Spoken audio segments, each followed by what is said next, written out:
this video I'm going to talk about support gameplay.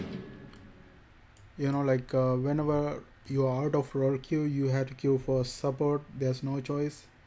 I've been playing safe lane and I had a lot of success, but the thing is, after 4 role queues done, I had to play a support role, because if I select these two only, I will earn role queue games. Like if I just roll these three, I don't gain any role queue. I spend role queue. So alone also like that. Like if you're queuing any core position alone, you will only you don't get any role queue games. So in order to get role queue games, you had to select both of them. Then only you can get role queue. So that's a problem for me, because I'm doing very good with safe lane core, but when it comes to support, I mostly fail, because the carries are not doing very well. Maybe my support is not as effective. So whenever I play support, sometime I win, sometime lose, but mostly lose. I cannot say whether I can win or not. So I'm here in this video to see like how can you improve your game as a support and increase your winning chance. So here I looked at a Reddit question right here. Reddit post someone posted here. Let's look at it. And here he mentioning 4 super simple support tips. Hey everyone, it's been a while since we posted a guide, heroes of the week or meta report here. This is 3 years ago, but I think most of the things apply today as well. We have been getting a ton of questions about support, so we wanted to condense the 4 biggest tips that 99% of the support players can benefit from. If you want to watch or listen to the instead of reading it, check it on YouTube. So he posted a video on YouTube as well. Let's see what's his channel. I'm gonna subscribe. So this is like Pro Dota 2 tips and tricks guides, 99k subscribers. Okay, that seems like a good channel actually. Let's see his video. When you should rotate. So he has a lot of good videos. I'm gonna start watching his channel. Pro guides, Dota 2 tips, tricks and guides. So I'm gonna watch this channel. But before that, let's go ahead and read these points. Every laning stage must come to an end, and usually the person that moves first has the advantage of initiative. Dictating the pace of the game is one of the easiest ways for support to drastically increase their impact in pubs. If you have played support correctly, you should have gained a level or 2 advantage for your carry before the 5 minutes boundary spawn. If you have, now is a great time to move around the map, find a vulnerable target on the other team and go win a second lane for your team with a well-timed gang. Drop a ward that will spot rotations to your safe lane by enemy supports mid and make your move. Ideally, you should keep TP off of cooldown to be able to respond if the enemy team targets your carry in response to your move. But if your carry has already taken the enemy towers or retreated to the jungle, you can often safely move to the opposite side lane to pressure there. If the lane is hard, your carry is bad, or you fucked up the lane with bad pulls or feeding kills, you should drop a ward and look to target a vulnerable enemy on the other side of the map. Sometimes the best way to save your carry's bad start is to attack the opposing carry or mid and throw a response of heroes to that lane, thus freeing your own carry to play unharassed for a bit of time. Yeah, I watched a lot. If your safe lane is busy, then you're gonna be having a hard time. Like let's say all of the enemy heroes are targeting your safe lane carry. If they are coming and ganging safe lane carry a lot, you're gonna have a hard game. But if enemy teams are ganging the offlane core, then you're gonna have a good time, because it's the game is mostly depend on how much how much farm your safe lane carry gets, and he has to be free initially, like initial 20 minutes, 30 minutes.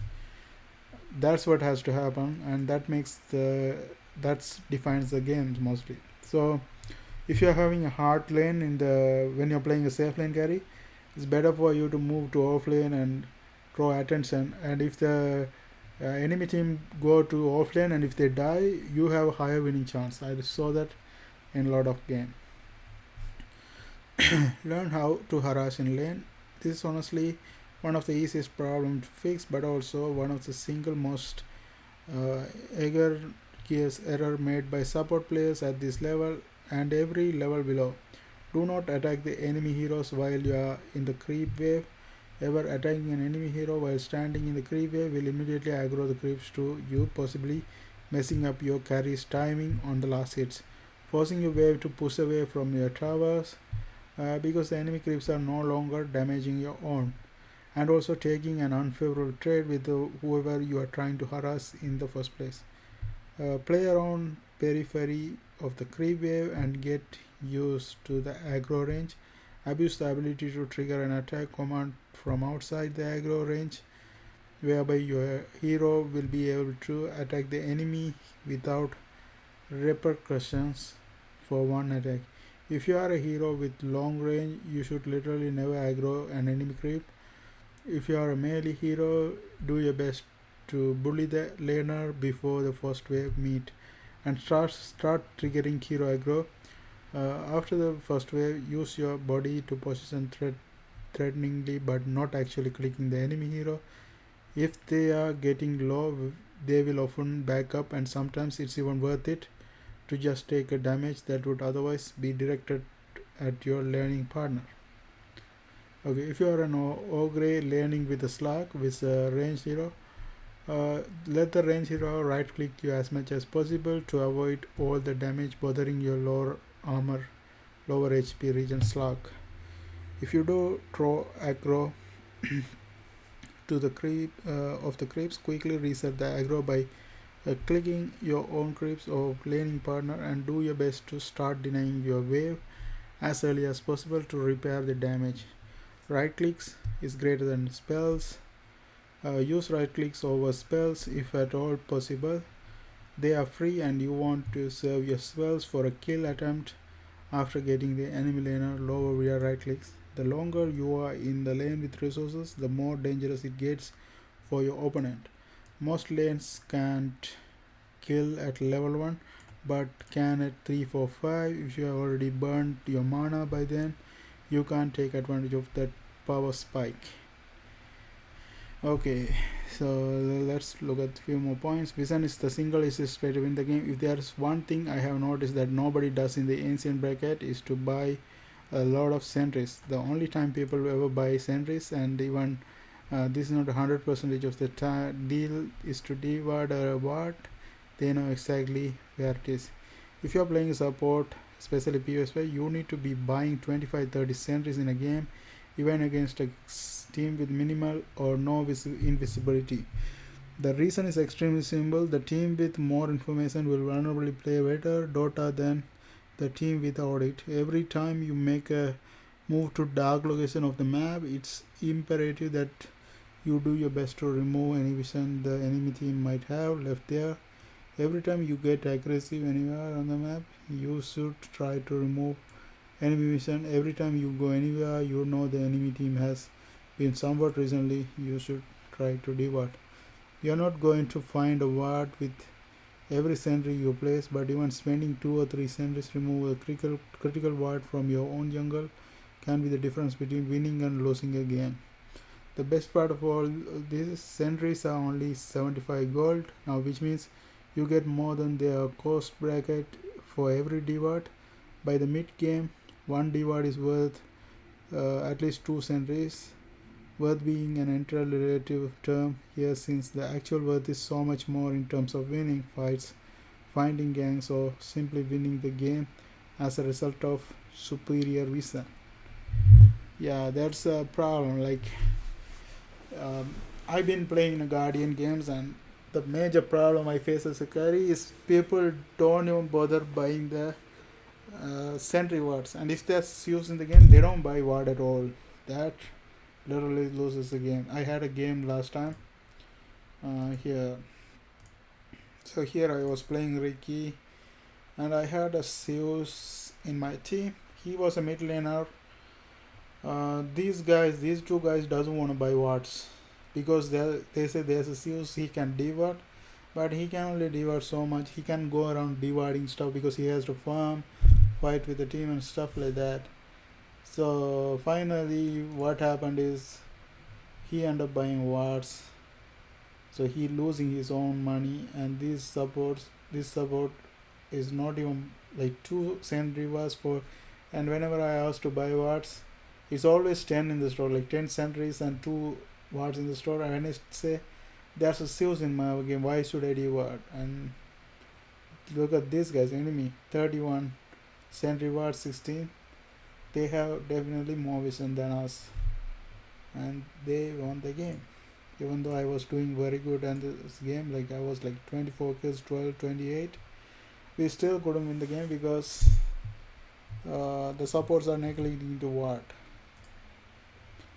Okay, buy the item that helps your team the most, not the item that helps you the most, unless it's the same thing.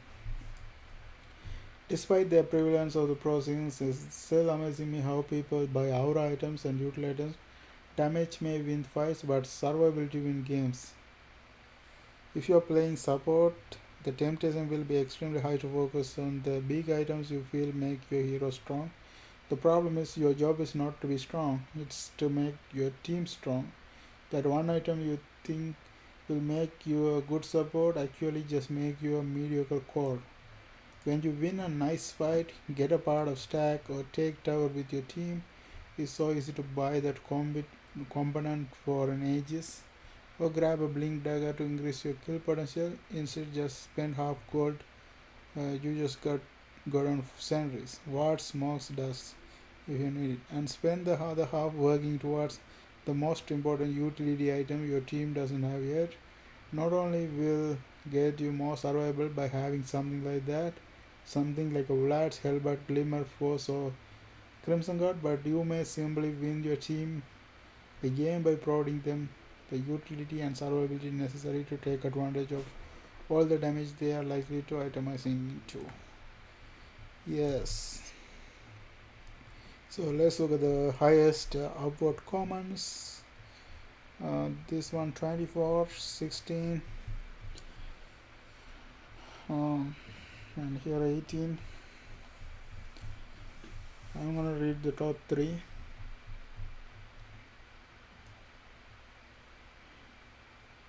Okay, 24. I agree with all these support play, whether I do them all each game, questionable. I have taken up playing POS 5, POS 3, 4 simply because I can't count on anyone playing POS 5 right, and it seems to be the most vital role in pubs. I managed to do like half of this thing right each time, and I still feel like I'm miles above the other POS 5s in my MMR. It's insane. That's one item you think will make you a good support actually just make you a mediocre core where you at Midas first person PS5s.